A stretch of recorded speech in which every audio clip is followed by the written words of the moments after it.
Hi అండి, అందరికీ నమస్కారం. నేను మీ ఈశ్వర్ సాయి. అసలు ఏం జరుగుతుందండి? అసలు ఏమనుకుంటున్నారు మీ అందరూ? రకరకాలుగా ట్రోల్ చేస్తున్నారు, రకరకాలుగా మీడియా వాళ్ళు రకరకాలుగా ఇష్టం వచ్చినట్టు ఉన్నది లేనిది ఏది పడితే అది రాస్తున్నారు. అసలు ఏమనుకుంటున్నారు? నేను ఆల్రెడీ క్లియర్గా చెప్పాను కదండి. మేము తప్పు చేశాము. ఆ తప్పు ఏంటి? మేము ఎమోషనల్గా కనెక్ట్ అయ్యాము అని చెప్పాను. ఎమోషనల్గా కనెక్ట్ అవ్వడం అంటే మీ దృష్టిలో ఏమనుకుంటున్నారండి? అసలు ఆ రోజు అక్కడ ఏం జరిగింది? మీకు తెలిసిన 10% మాత్రమే, 90% మీకు తెలియదు. ఆ రోజు ఏం జరిగిందో మీ అందరి ముందు నేను పెట్టబోతున్నాను. ఆ రోజు మార్నింగ్ నాకు షూట్ ఉంది. ఎర్లీ మార్నింగ్ 5:30 కల్లా మేము లొకేషన్కి స్టార్ట్ అయిపోతాం. నేను 4:15కి నా రూమ్లో లేచాను. ఆ టైంకి అసిస్టెంట్ అనే అతను నా వాష్రూమ్లో ఉండటం జరిగింది. నేనేం చేశాను? నేను మాధురి రూమ్కి వాష్రూమ్ యూజ్ చేసుకోవడానికి నేను వెళ్ళాను. ఆ టైంకి నాకు మాధురికి ఆ లీనియన్స్ ఉంది. మీకు ఆల్రెడీ చెప్పాను కదా, మేము ఎమోషనల్గా కనెక్ట్ అయ్యామని చెప్పి. నాకు మాధురికి ఆ లీనియన్స్ ఉంది కాబట్టి నేను ఆ రూమ్కి వెళ్ళి డోర్ నాక్ చేశాను. ఆమె రూమ్ డోర్ ఓపెన్ చేసింది. ఆమె రూమ్ డోర్ ఓపెన్ చేసి నేను డైరెక్ట్గా వాష్రూమ్కి వెళ్ళిపోయాను. ఆమె క్యాజువల్గా ఆమె రూమ్ డోర్ లాక్ కూడా చేయలేదు. రూమ్ డోర్ ఓపెన్లోనే ఉంది. ఆమె క్యాజువల్గా బెడ్ మీద కూర్చొని ఫోన్ యూజ్ చేస్తుంది. అదే టైంకి మా వైఫ్ వాళ్ళకి ఎవరో రాంగ్ గైడెన్స్ ఇచ్చారు, ఎవరో అనుమానాస్పదంగా ఏదో చెప్పారు. ఆ టైంకి సేమ్ రూమ్కి వచ్చింది. రూమ్ డోర్ ఓపెన్లోనే ఉంది. ఆ సిచ్యువేషన్లో మా వైఫ్ ఆవేశం వల్ల ఆమెకి ఇష్టం వచ్చింది చేసింది. అక్కడ ఆ సిచ్యువేషన్లో ఆమె ఇష్టం వచ్చింది చేస్తుందని చెప్పి నేను మాట్లాడే సిచ్యువేషన్లో కూడా లేను. ఆమె నేను ఏం మాట్లాడినా సరే ఆమె నాకు రివర్స్ అయిపోతుంది. అసలు స్కోప్ కూడా ఇవ్వట్లేదు, మాట్లాడే గ్యాప్ కూడా ఇవ్వట్లేదు. ఆమె ఆవేశంలో ఏదేదో చేస్తుంది. ఆమె అనుకున్న రకరకాలుగా వీడియోలు తీస్తున్నారు, రకరకాలుగా బూతులు. మా వైఫ్కి ప్రీవియస్గానే నా మీద చాలా అనుమానం ఉంది. అక్కడికి వచ్చే టైంకి ఆ సిచ్యువేషన్లో ఇదంతా చూసేటప్పటికి ఆమె అనుమానం నిజమైంది అని ఆమె అనుకుంది. ఈలోపు ఆ వెనుకున్న వ్యక్తులు ఎవరైతే ఉన్నారో ఆ విషయాలని అతను ఎవరు నాకు కూడా తెలియదు. వెనుకున్న వ్యక్తులు అసభ్యకరంగా మాట్లాడటం నేను అప్పటికి ఆమెకు చెప్తున్నాను, ఆపుతున్నాను. గొడవలు కాదు, కొట్టుకోకండి, కూర్చొని మాట్లాడుకుందాం అని క్లియర్గా నా భార్యకి నేను సంజాయిసి చెప్పడానికి ట్రై చేస్తున్నా కూడా ఆమె వినే పరిస్థితిలో లేదు. నేను ఒక్క మాట మాట్లాడుతుంటే ఆమె 4 దెబ్బలు కొట్టేటట్టుగా ఉంది. ఆ వైఫ్ ఏం జరిగింది నన్ను పట్టుకొని కొట్టి అడుగుతున్నా సరే నేను కామ్గా ఉండటానికి రీజన్ అక్కడ వాళ్ళందరూ వీడియోస్ తీస్తున్నారు.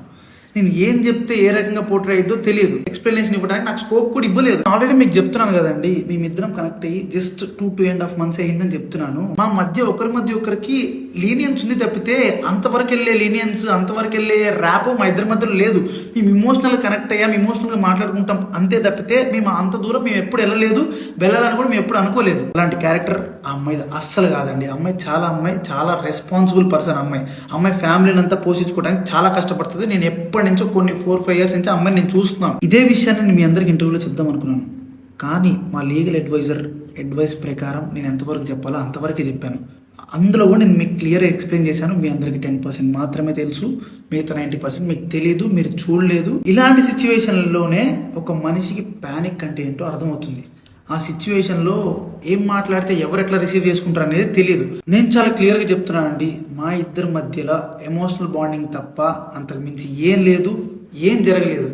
నేను ఒక ఇల్లీగల్ రిలేషన్షిప్ అని దేనికని చెప్తున్నాను అంటే, ఒక పెళ్ళైన అబ్బాయి ఒక అమ్మాయితో ఎమోషనల్ కనెక్ట్ అవ్వటం అనేది కూడా ఇల్లీగల్ రిలేషన్షిప్ అనే పేరు, అక్రమ సంబంధం అనే పేరుతో నాకున్న సిచ్యువేషన్లో నాకు ఆ పదాలు తప్పితే నాకు వేరే ఏం రాలేదు. నాకు నేనున్న డిప్రెషన్కి.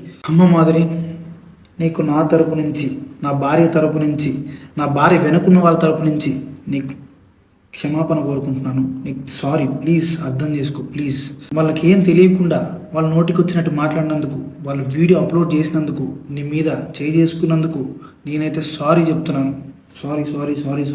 మీకు జరిగిన నష్టానికి మీరు ఏ శిక్ష వేసినా నేను అనుభవించడానికి రెడీగా ఉన్నాను. సో ఇంకా మీడియా పీపుల్ అందరికీ అండ్ మీమర్స్కి, ఇన్ఫ్లుయెన్సర్స్కి, ఇన్స్టా వాడుతున్న ఎవరెవరో కూడా రియాక్ట్ అయిన వాళ్ళందరికీ ఇంతటితో ఆపేయండి ప్లీజ్.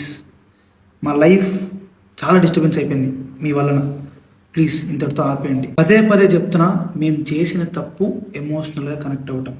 ఆ ఒక్కటి తప్పు వల్లనే మీరు రకరకాలుగా పోర్ట్రే చేశారు, రకరకాలుగా జనాల్లో కన్వే చేసేసారు. ఇంతటితో ఆపేయండి ప్లీజ్.